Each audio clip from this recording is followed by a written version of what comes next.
the trainer coming out, presumably from Red, so it'll be interesting to see how Junior deals with this. Correct in that. Royling, you usually see Royling at least on the top 5 of most Wi-Fi weeklies. So very good on Wi-Fi. Red, famously or by some infamously, does also have a certain magi. So this is a pretty high skilled match that you're about to see. So I'm very much looking forward to it. Game 1, go to Pokemon Stadium. I think that's a fairly neutral start in this matchup. We'll definitely see how it goes so far. And the Mega Koopa is going to stop a fair few of those granted options that Squirrel is going to look for with the side Bs, with the dash attacks in some ways. But the combo potential is so high from both characters in many ways. You see the up end, unfortunately not able to connect right there. You know, those are their strings from Junior, but Squirtle can pretty much come in. You can come with the dash attack, the F tilt to get things started with a grab. It'll be interesting to see how that's able to be dealt with. But there we go, that fair just cancelled out by the Mech Koopa. Ivysaur has switched in already. Yeah, absolutely. And the main thing with Squirtle is that a lot of the hitboxes are also hurt boxes. So when the Mech Koopa's on the floor like that and you go for the forward air, if you don't do a well-timed dash attack, you are just going to get hit by the Mech Koopa. You got to be a little bit careful. But the dash attack, the late hit, is actually going to lead to the grab into the down throw up B. Just get the sweet spot. But unfortunately, that is a fairly nerfed move, but allow for some great stage control so far. Oh my lord. Oh, another great up B there. That Vine Whip coming out, trying to whip that first stock straight out of Royling, but not finding it as of yet. Yeah, I find a great option in this matchup from Ivysaur is, honestly, if you're on the ground, and Bowser Jr. really likes to set up sort of side B shenanigans in the air, right? A well-timed Vine Whip will just shut that down completely. We're going to see the forward throw for stage control. Yep. No switch of Charizard, though. I'm quite surprised by this.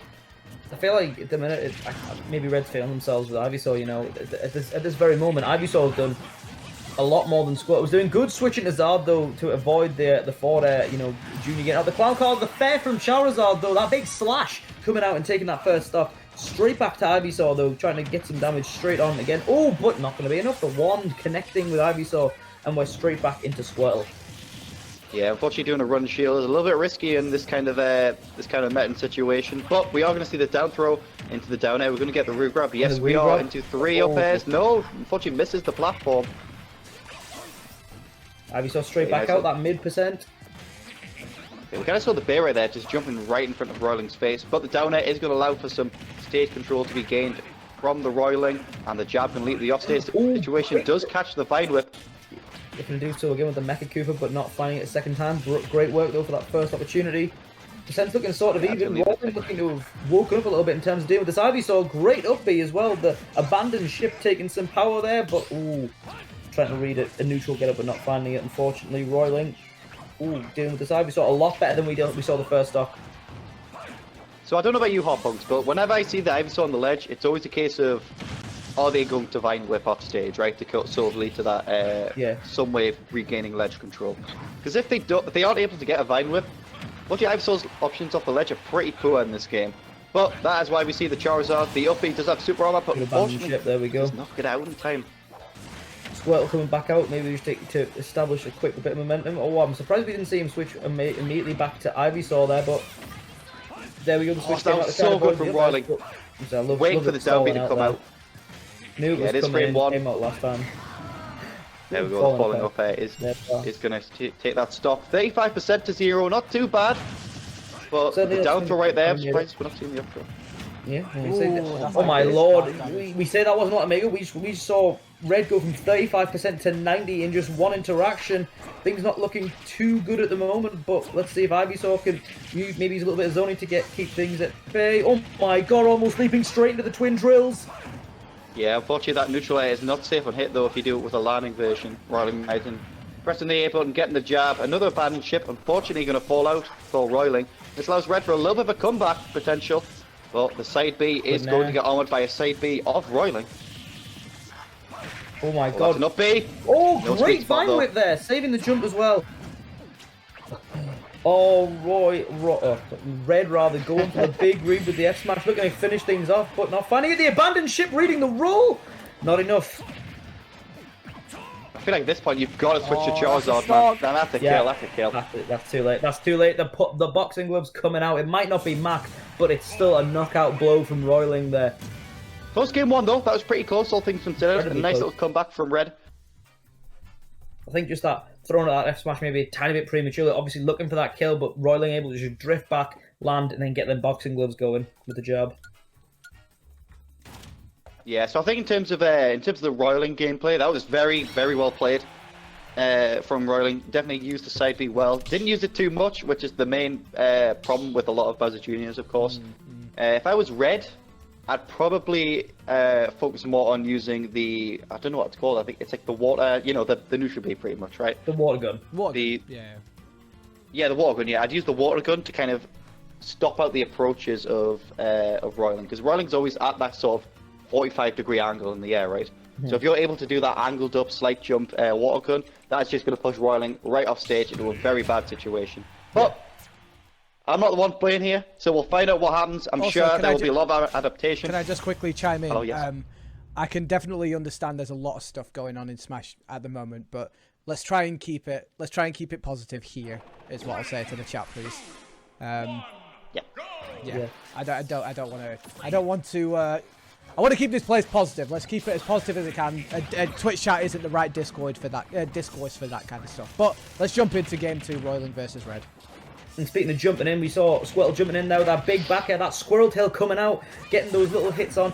Ivysaw out already, but the abandoned ship. Yeah, oh my, you've got to switch at that point. Charizard has to. Oh my, that was brilliant work from Royling, just forcing the switch into Charizard. A bigger body, a bigger hitbox, bigger target, I should say, for those up air chains we know Junior can pull off. There we go. Oh, great fair. Oh, there we go. Just forcing the switch, dropping down, going for it again. Brilliant work by Royling. They're just calling out the Pokemon switch. A lot of people do say that, obviously, Pokemon Trainers down B is frame 1, however, it does leave them in place for quite a long time. So while it is a good combo escape tool, for some characters you can just catch that by doing the same option twice, which is what we saw there. So great stuff from Royling. And we do, that's a jump gun, that's a dead Ivysaur. Might be right. Charizard might be back. There we go. Oh my! Oh, the abandoned ship almost taking it. There we, oh my lord! Red is in a much more different position than last game. The Zard's going to have to potentially be the one to try and equal this up because of his high damage output. But at the same time, he's a much bigger target for Junior. Great fair from Junior. That cannonball wiggling out there. Yeah, I did think that Ivysaur used the up B, which, if you don't know, when Ivysaur uses up B off stage once and then gets hit out of it, you do not gain any height on the next up B. But luckily, Red knew better than me, is able to use the up B to gain a little bit of height and then switch to Charizard. So good stuff. The back air does get the sweet spot, but not at the ledge, so it's not going to kill. Oh wow! She's at the side B with the neutral B. The little Mecha Koopa went straight through the flamethrower whilst he was hitting Royling. That was it goes. Mecha Koopa is so weird. It goes through. I know it goes through. Oh, what's it called? Aegon? Yeah, Aegon. Yeah, no. Sure. Yeah, it goes through Aegon too, which is weird. Percent's not looking too terribly positive for Red. Back air, there we go. One stop away is Royling from advancing. And at this point, it's really awkward to get that lead back, right? Because it's very clear that the Ivysaur just hasn't been working, right? Same with the Charizard. The Squirtle did very well in neutral, but this is the big Squirtle problem. You're going to have to kill with either the jab lock, which isn't going to set up right now, or the back throw. But as we see, never mind, goes to the up B, catches the Mecha Koopa being put onto the stage. And this is where the damage can happen from Red. We'll see if they're able to form this comeback. But Royling's sitting pretty comfortable right now with only 11% on a pretty heavy character. We saw the water gun right there, but unfortunately, when you're mid-stage, it doesn't really do a lot. It has to be used nearest the ledge. His big abandoned ship coming out again. The forward air Squirtle is not looking in a terribly good position here. Switching Ivysaur, but Red had the read. Royling had the read. The Flare Blitz. Okay, very smart from the Charizard right there. Is going to use the gap attack to stop the F smash. A lot of people just panic and just go for the option. So good stuff right there. The Nair, that's not a very safe Nair. It's only -5 at very, very specific scenarios. Well, that could be the down throw. Jabs on ledge is going to do it. Fair. Oh, I thought that was it for the moment there. But yeah, that's going to have to be an air dodge. Yep, going to hit it. Yep, good stuff from Red. But unfortunately, so much shield stun right there. And that's just going to kill. That's it, yeah. Junior not coming in with DI. Yeah, not the best, but Junior's hit fair and back air hits weirdly hard. But yeah. Big work from Royling. You know, that game 1 was incredibly close. Just then Royling started reading their opponent more, started figuring out, especially against the Ivysaur. The Ivysaur was such a game changer in game 1. Obviously forcing out the Squirtle. I mean, we saw Royling could deal with the Squirtle. It was just the Ivysaur, and when he started dealing with the Ivysaur, that was when things started to look a little bit less positive for Red. Roiling, insane adaptation, takes them forward in bracket.